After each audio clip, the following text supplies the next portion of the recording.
Right, so first of all we're going to go for individual questions from one candidate to the other, because Sati went first. Would you like to ask first? Or? Can I receive? Reese, do you have any questions for Sati? Just something I picked up on in your manifesto. Did you realise that a lot of things you suggest performance have been done before or have recently been discussed in an interview? In terms of? Casino has been done before.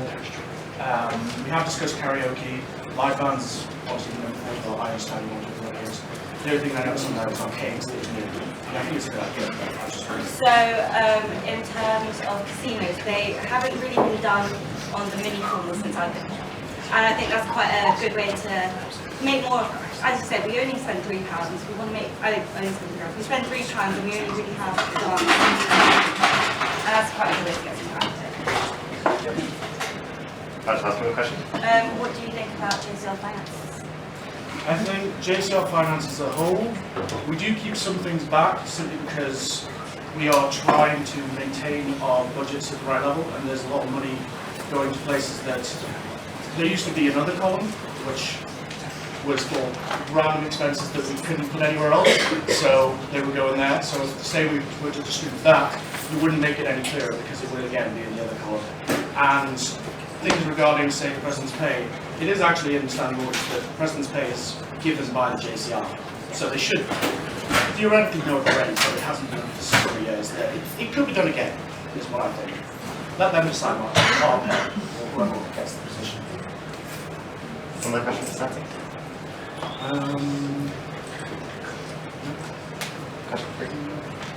Do you think we should move from the DFO? Is that? Yes. Yeah, DSO, thank you. To, oh sorry. Or do you think we should remain as DSO? I believe we should remain DSO simply because it puts us under the umbrella and it does give us a lot of support within that. I don't know too much about DSOs. All I know is that as a DSO, we don't pay tax when you're, say, within hires. You don't pay tax when you hire your DSO. But I would say we're in a better position considering most other colleges do it than that. So just a point of information from James Llewellyn, what's a DSO? So, a DSO is the Durham Student Organisation, and what that effectively means is that we're part of the university. So, basically, we are not a legal entity in our own right.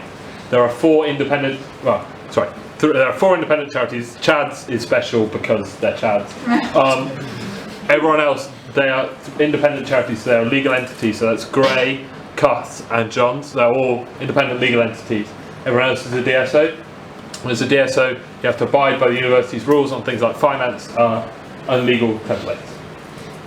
Excellent. Right, and now we move on to individual questions from you guys.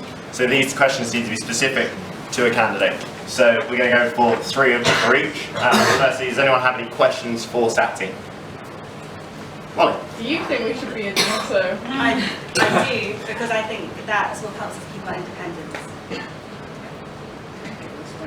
Any other individual questions for Sati? And any questions for Reese? Keely? So you say you plan to get in marquees for the big events and some of the formals. Considering we're making £60,000 donations this extension, it's going to put our finances on a bit of a shaky line for the next few years. How do you propose we actually avoid this? I would propose we afford this, as has been done in the past, not on the same situation, but it has been subsidised by college before, rather than us. So I'd consider potentially getting college to put some money towards it, as it has been part of college's idea to make this extension which is causing the problems. So I would consider asking them for the money to put towards it so that we can keep ticket prices. They may increase slightly, but nothing drastic, so that we can keep it still affordable for people to go to the event. Any other specific questions? Joy Brown? So a little over a year ago, the two of you ran against each other for the position of communications officer, which Reese you won. I pulled up your manifesto from last year, and it says under the section of my plans, there are 4 bullet points. It says, I want to keep the foyer plasma screen up to date with a scrolling sports fixtures list, as well as results planner for both college and national sports. Number 2, I would also consider using the screen in the days after events to show photos that have been taken at the event, so people have a chance to see them all before they go on Facebook. Number 3, I want to remake toilet paper, which was the sort of college newsletter at the time, and keep it up to date and make sure it's relevant to the JCR. I would also think about making an online version, as I know in the on-suite blocking is rarely seen in countries. I would try and make one at least twice a term. And finally, add to the sports and society sections of the website and include either recent results or upcoming events, possibly links to reviews and wood player performances. So my question is, how much of that have you achieved, and the ones which you haven't managed to pull off? Okay, so I've managed to achieve, to a certain degree, the toilet paper. I've remade that into morning wood, or the morning wood, which goes out on brunch tables, and I've recently started putting it online. That went out at the end of last term and beginning of this term, and there should hopefully be another copy coming out this term, if not another after that, depending on whether Jamie wants to continue it. Putting sports fixtures and results on the screen. As you know, we have both been working on that, and the university has produced the online software to take the sports results out for a specific sport college as such, and we are in the current process of coding it to go on the screen, but we're just currently trying to figure out a way of displaying it so that it doesn't take up an entire page. What were the other ones? So there was showing photos on the screen after events. That has not happened as such, and that is an oversight on my part, but at the same time, it has been this year with photos, as we've seen through the policy that's just been done. It has very much been a bit of a turbulent time in terms of who's taking photographs. Not many of them have been coming through myself, so I haven't been able to get access to them before they've gone on Facebook, and as such I haven't been able to put them on the screen. Okay, and the last one was add to the sports and society section of the website, including results and upcoming events and links to wood. I have currently changed some bits of the sports and societies page. I have updated the sports page and made it a lot sort of neater and nicer, so there's now icons you can click on rather than having just a huge page of text. I've also added, I haven't yet added results again because we haven't decided how to format them. But I have also added the 15th of November video, and the societies page I haven't yet got to, but it is on the way in terms of being brought up to the standard the sports page is currently at. Final, very specific question from Basketball. The suggestions cards you put out at on the lunch tables this week, what kind of feedback did you receive? I got some interesting ones. I got some ones which were not as helpful. I've got a few here that were useful. Some were pool tables at 20p. That's already been discussed this meeting and is being done, so I can't do much for that. Cheaper washing machine cycles and better bathroom pipes. Don't quite know about the bathroom pipes, but cheaper washing machine cycles, I can talk to housekeeping and see if there's any way we can change that. There may not be. Add a coin slot to the washing machine fob because it doesn't accept 5s anymore. I'm going to stop you there. Yeah. That was your second. Let's just ask you a question. Right, has anyone else got any questions for both of them? Jake. So a lot of this role you're dealing a lot with both the college as well as the university staff, with the students, and that requires, like, I want to call it diplomacy, that's not really what I mean. It requires a lot of being tactful and making sure that you're actually getting everyone's views. How would you look to make sure that you're doing that, but also getting your own view heard, particularly with the university staff? That's not always easy, and you'll end up meeting with a lot of very, very high-powered people. So how would you make sure, can you give us an example of the way you've done it through a period of previous experience, getting your voice heard, but also listening to others? Right, so in terms of getting people's views, with certain situations I have seen that you need to be able to get both sides of the argument before you go into any sort of discussions with both parties. So I've arranged meetings with both of them, get their sides of view, so I know in my head what each one of them has thought has gone on. And then regarding then bringing them together for a meeting, I would take that, bring them together for a meeting and sort of see if we can put the story together in an actual order and get both sides so they know what each other are thinking, and see if we can get a resolution. If not, I will look at the points they've brought forward and just make a decision that I feel is both just and fair on both of them in terms of what they want, and give them both, make sure both of them get something out of it.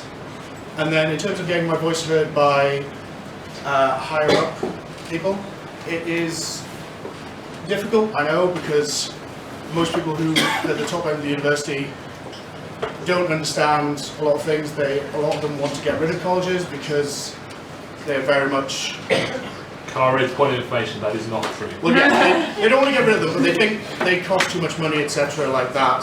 So it's become sort of an issue which they don't understand us, we don't understand where they're coming from. So I'd really want to make meetings more often because, yes, I know their schedules are busy, but we need more communication in terms of just saying, even just sending an email every week being like, these are the problems that come up that we think you should know. Do you have an answer to this at all? And in terms of things I've done to get my voice heard, I very much have tried to voice my opinions on most things within exec meetings that I personally have an opinion on, as such. But a lot of things I'm very much neutral on, just because they're not within my remit or my personal sense is far. It doesn't involve me in a way. But I have not talked to the higher ups in the university that often. I will say this because I'm not going to lie and say that I haven't. But I know that I can usually talk to higher ups quite well and try and get them to listen because I can use the English that they use and try and get my point across, if that makes sense. Sassy. Right, so in terms of talking to members of staff and things like that, as the president, you will meet with the college office once a week. So that's basically the perfect time to get your voice across. And one thing that James has just implemented is put a suggestion box outside. I think that's quite a good way of sort of getting your opinions in. I want to further that by having blocking hours. So that way people can come to me with any issues they have and then I can raise it at those meetings. I don't necessarily agree with the fact that college, as in higher up people, are as negative, I guess, as we would be. But I think there's a way of putting your point across, and having to sort of present to them what they should be doing with their money. It's just about, saying out some reasonable arguments and having things to talk about. That's amazing. Neutrality has been mentioned a bit. Do you guys believe that the JCR President role is a neutral one, or?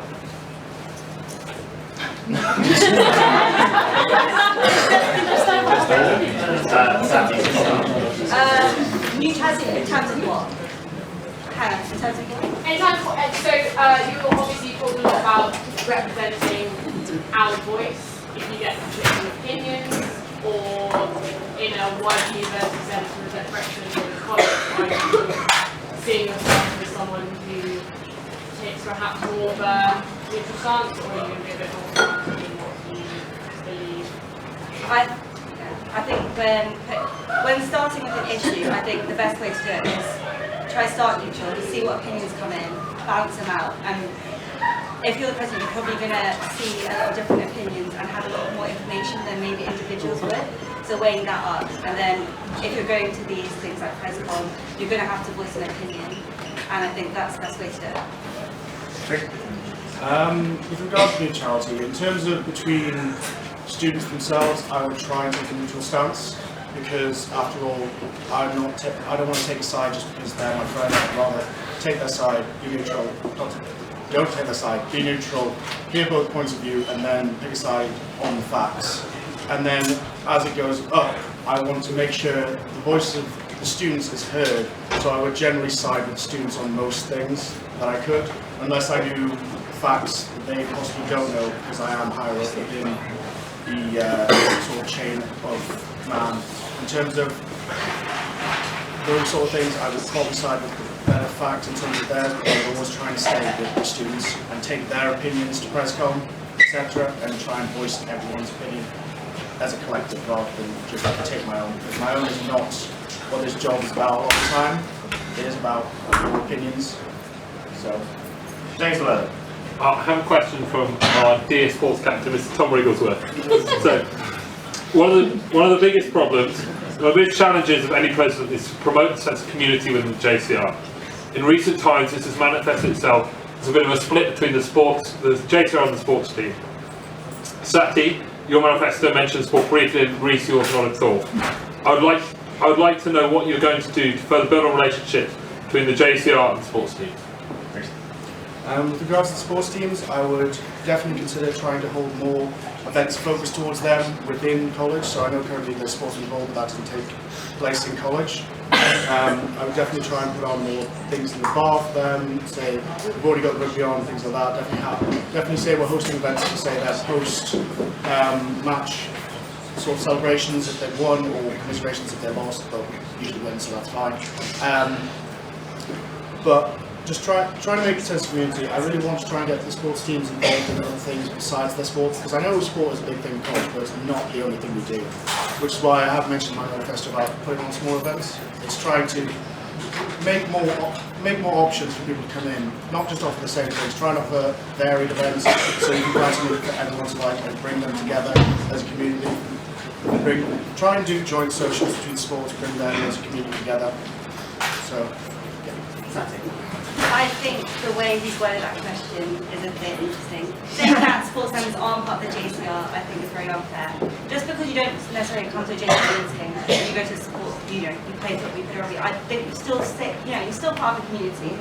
And in terms of getting there, and if you're playing sports, you are involved. I think the one thing you can do is publicise more, be more open, make things easier. Make it easier to come to JCR, make it easier to see what's going on, things like that. But yeah. David. Yeah, well, we're able to answer most of the questions. There's basically we always have a kind of a number of people who don't come to our events. We always kind of miss out on getting the same. We always end up getting the same people from the formal people the rest. And it's just more kind of like how are you going to try to combat that?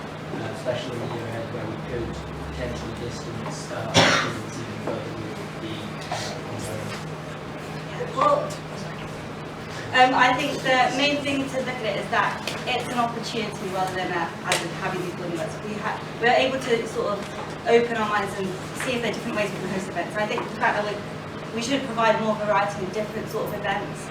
I propose Battle of the Bands, for example, which may attract a different audience. I think we should have more things happening at formals, and just things like that. I think just providing more variety. Yes, there are generally a lot of people who may not come to formals, and I feel like yes, we should put on more varied events because the formals aren't to everyone's taste, so you're more involved in other events, so they still have a chance to come to a college event. But at the same time, those people who are not involved maybe because they don't realise what they're missing a lot of times because they're in their own group. And I really try and push that in Fresh Week because I remember having a conversation with someone who thought formals weren't worth it simply because the food at the fresher formal was not as high standard as the formals we have during term time. So I really try and make sure that everything within Freshers Week really pushes them to see this is what we have on offer. Here, try it. If you don't like it, that's fine. Put on other events for you. But if you do like it, come along. That's the sort of thing I'm thinking of. Sort of like try and make sure as soon as they get here, they know what's on offer. Because I don't know if all of them know exactly what goes on for them. They might not have been to it.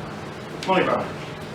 So obviously in the next year in your potential presidency, the new build and the transition upstairs to the penthouse is going to be the biggest challenge for the JCR. So my question is kind of twofold. Like, firstly, what in your college experience do you think gives you the best position to deal with what is going to be an incredibly difficult transition?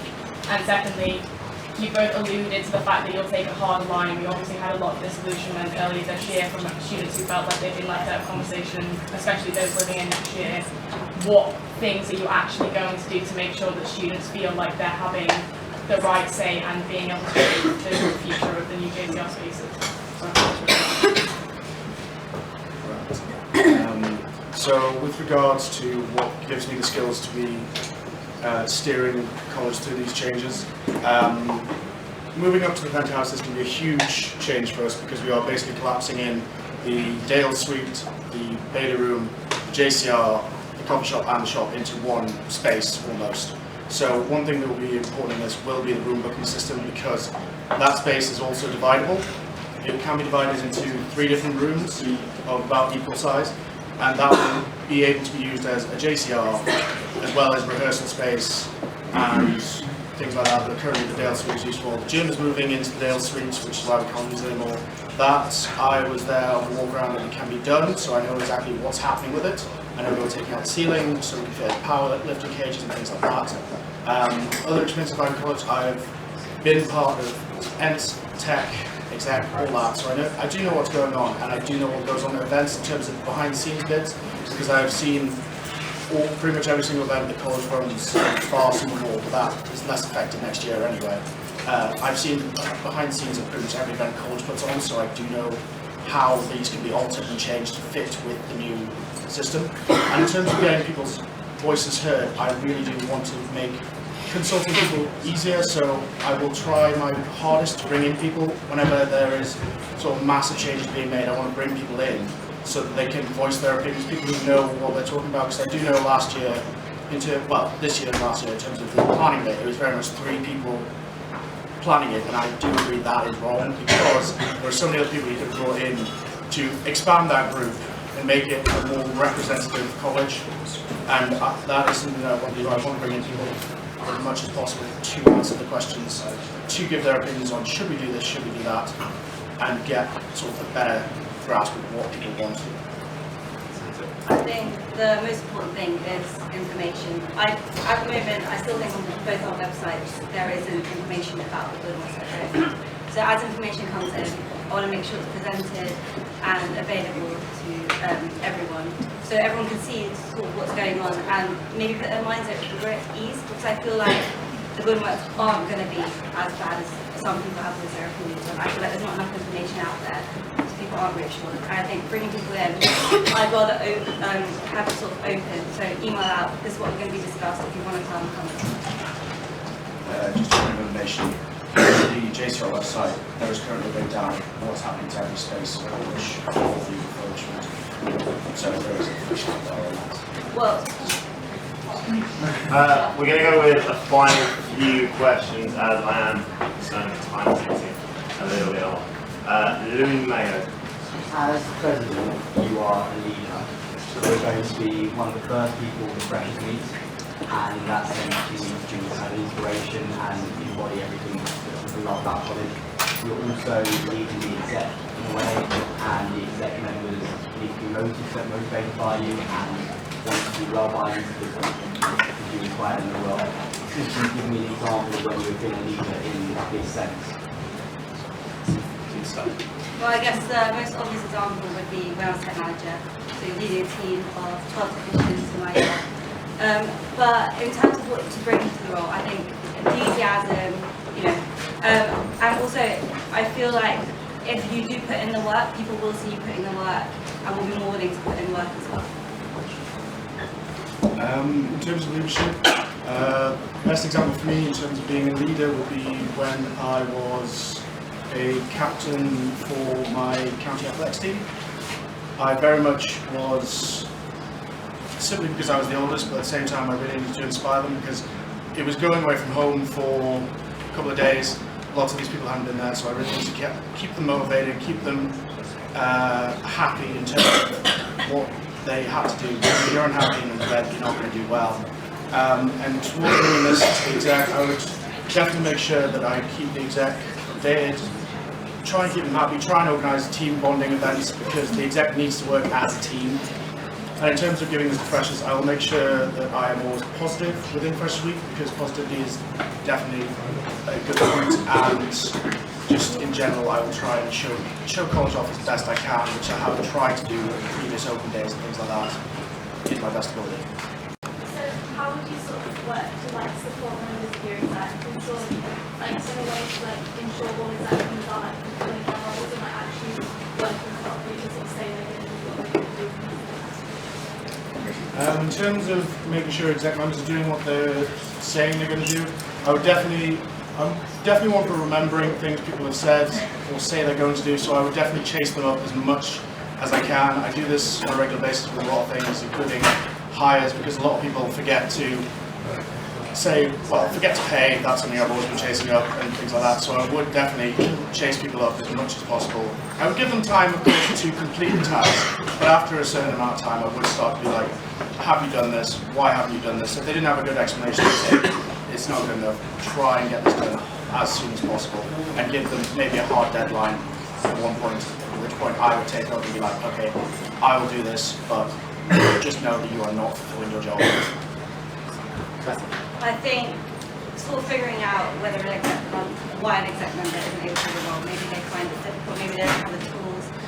So speaking to them on a one-on-one basis, asking them why they haven't done it, if there's anything that you can provide, if there's any information they don't have, so you can get them into contact with anyone.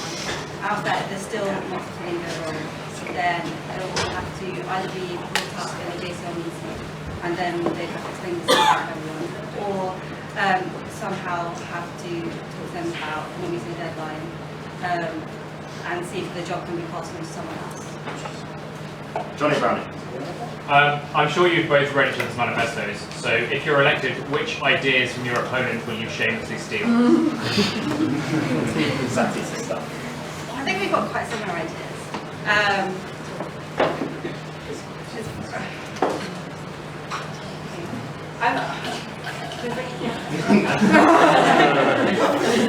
not sure if I'd still.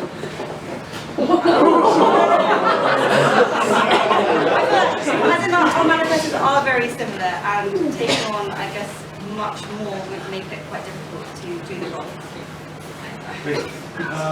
I would definitely steal the arcade idea, and I would also potentially, it has already sort of been done on an unofficial basis, the hiring out the mascots. I would definitely look into making that an official thing, because it is something quite useful. So a large portion of the student body live out, and then there are also those members who are on year abroad or away from Durham. Quite often these students feel disconnected from the college. How do you think you would better enable them to feel part of the community and stay up to date with everything that's going on in and around the college? In terms of keeping year abroad updated, I would definitely make sure that we try and make, say, a newsletter tapered for them in terms of all the information they might want, sort of like what's going on in college, what might be happening next year. Say, considering I know this year the refurb wasn't really talked about that much through the year abroads. And in terms of people who live out, I would definitely try and entice them back to college a bit more and make sure they come back in, say, even for a night in the bar or something like that, by putting on, again, small events and things like that, so to bring them back so that they still feel involved, but also distribute information about what's happening in college that week. Say if there's important things happening in college that week that might affect them, I would definitely get back to them. So definitely push newsletters that we currently do and make sure they go online, as I started to do this year in communications and stuff like that. Yeah, I think Jim has some really good ideas when he's thinking about pushing more to the social media as communication officer. I'd love to work with him more. I think in terms of just having more events, more things going on in college. Now we've got the mugger, we're going to hopefully have more people playing on there. So we'll have more people within college in general, but I think getting information out there. I agree with Bruce and I did the newsletter. I think weekly emails should be sent, but I feel like most people wouldn't. I don't know how many people would read like James's weekly email, front to back. So if there are other ways of getting that information out there, to move. Our final question tonight comes from our esteemed president. So this job is a lot of the time you spend a lot of time kind of running to try and stand still in a sense. You've also got to try and make sure that you're proactive to make sure that you get your ideas done. How would you make sure that all your ideas that you've got in your manifesto, how do you make sure you actually implement them? Well, I think there are a couple of them which would hopefully, as soon as, for example, as soon as the budget is designed, as soon as freshers start coming in, that will be sent out straight away. Rework on the website would hopefully be done over the summer. And then just making sure that I have internal deadlines for myself in the long term to be able to keep to that. Obviously, as like the weeks and months go on, you have to reprioritize things. So just making sure you stay on top of everything, have everything written down, and keep getting people's opinions in to make sure that you're doing a good job, and if you're not doing a good job, making sure you know what to say. I would very much do a similar thing. I would probably put all of my ideas that have sort of deadlines and time restrictions on them on a list, put the deadlines in, put it on my calendar, put myself reminders, because I do that a lot. I give myself reminders on my phone. I mean, every lecture I have a half-hour reminder before it, just in case, because I do forget sometimes. but I would definitely make sure that everything's in there. Everything has its reminder sort of a week before or whatever time it needs to be done by before to give me some time if I've forgotten about it. And in general, I would definitely try and keep on them. Get people, if people have things they want done, I will put them in my to-do list. And I generally, if I'm bored, I will just go to my to-do list and be like, okay, what can I do? So if I have nothing to do, I will still be doing something because I will have that list of things that need to be done. So I will definitely never, I will probably never stop working. Excellent, thank you very much.